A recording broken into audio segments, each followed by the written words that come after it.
Yeah. So Leon Tolstoy makes an appearance at the Acoustic.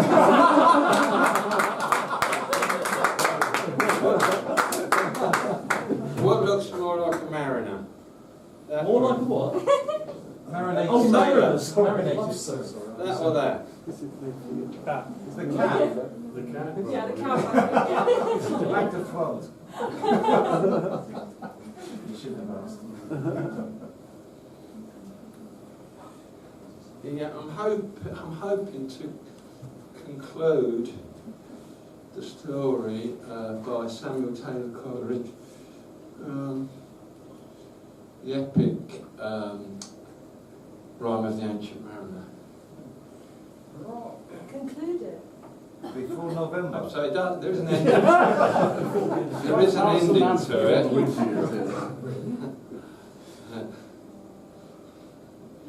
It's the wrong way round. They don't put the side, they do. This isn't a comical poem, by the way. That's why I thought of it the other way around.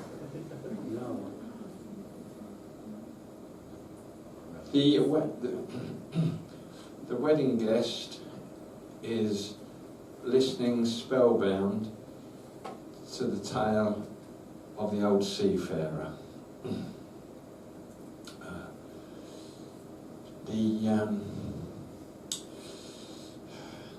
The becalmed, this is where we got up to last time. The becalmed ship is moved with a sudden jolt by the spirit of the South Pole, and it flings the blood into the head of the ancient mariner who falls down.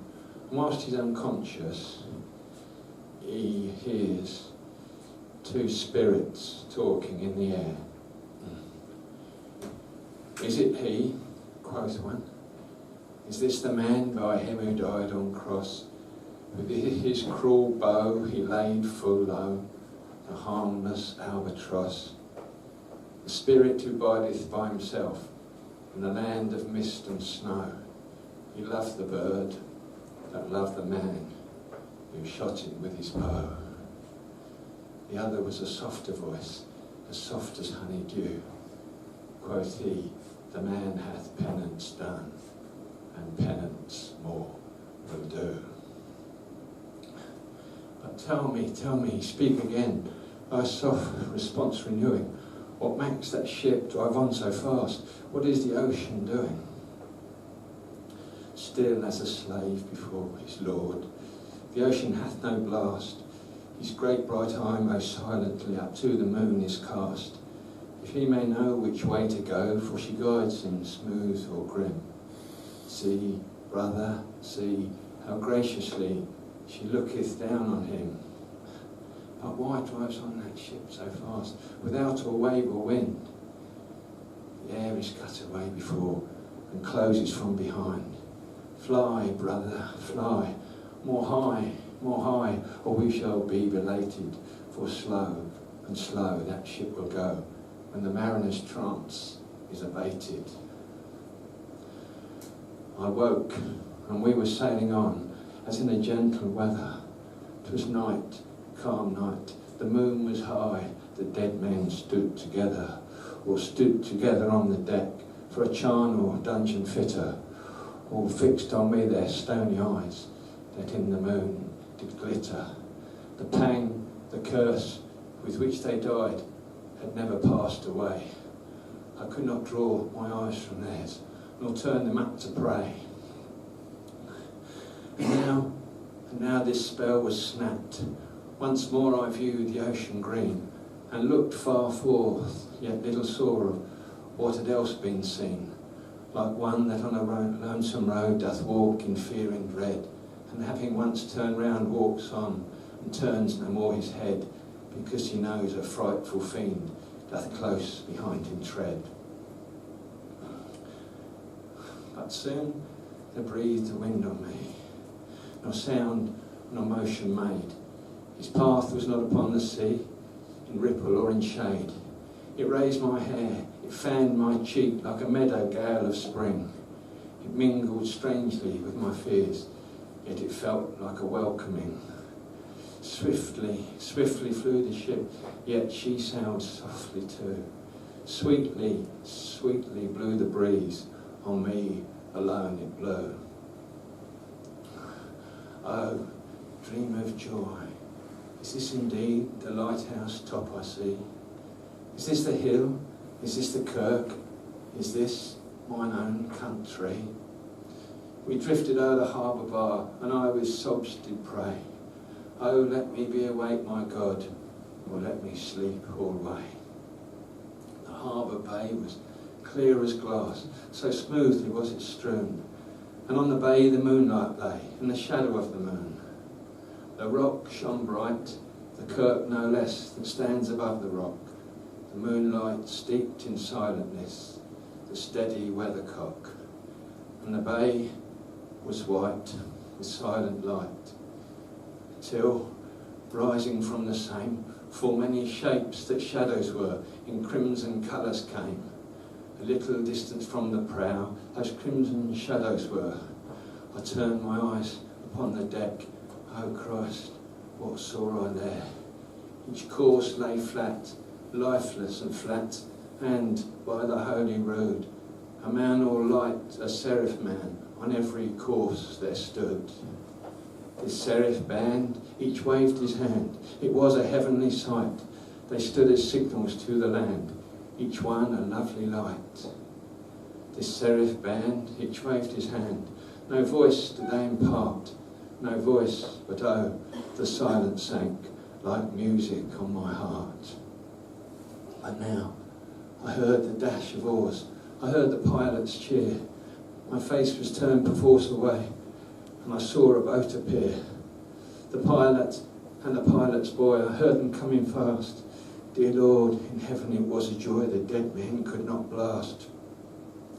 I saw a third, I heard his voice, it is the hermit good.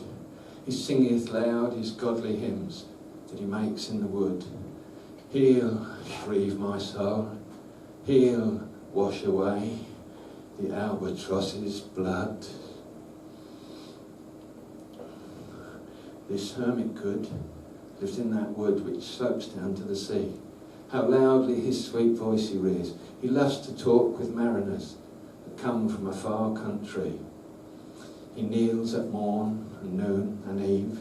He hath a cushion plump. It is the moss that wholly hides the rotted old oak stump. The skiff boat neared. I heard them talk. Why, this is strange, I trow. Where are those lights so many and fair that signal me but now? Strange, by my faith, the hermit said, and they answered, not our cheer. Those planks look warped, and see those sails, how thin they are and sere.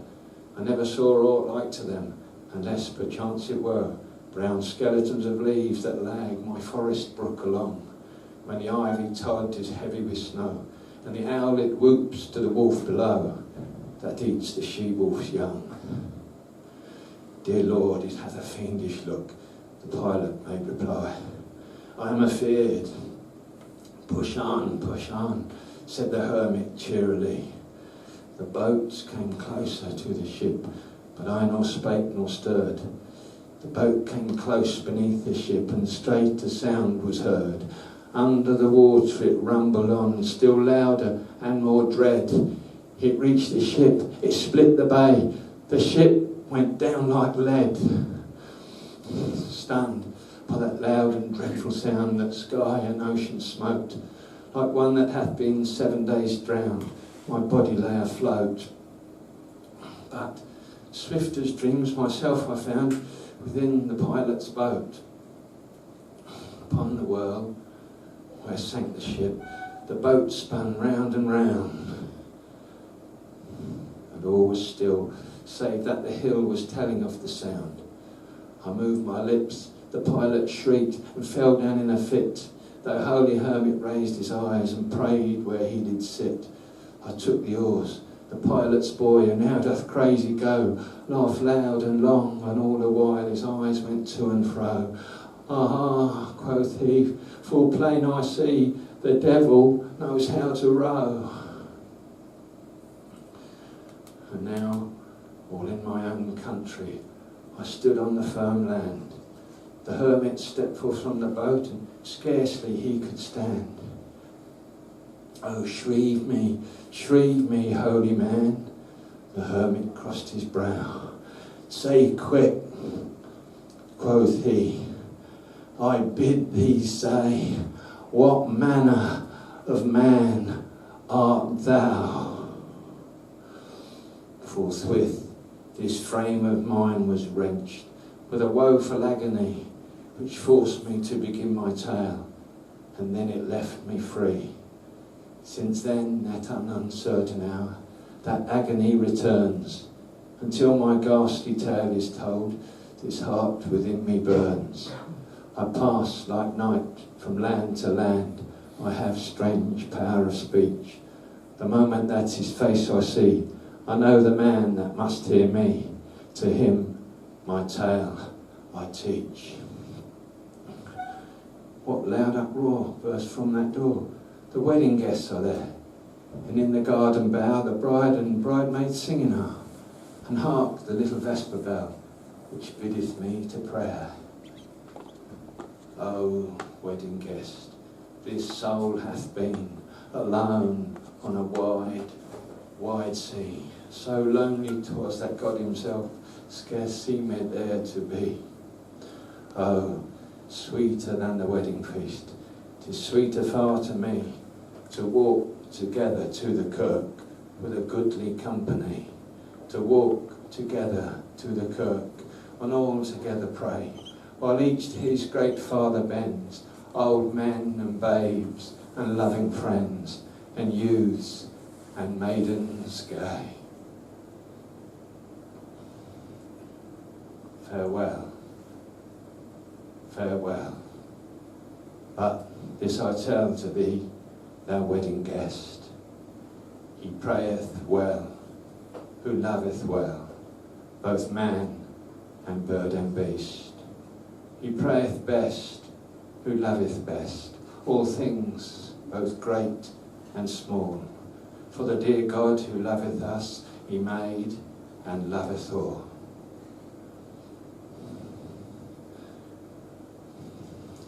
The mariner, whose eye is bright, whose beard with age is hoar, is gone, and now the wedding guests turn from the bridegroom's door.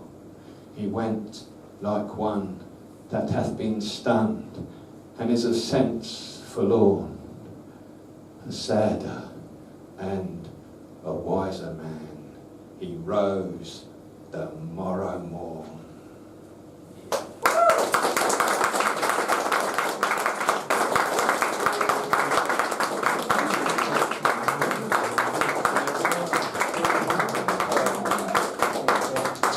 And thus he completes the tale of the ancient mariner.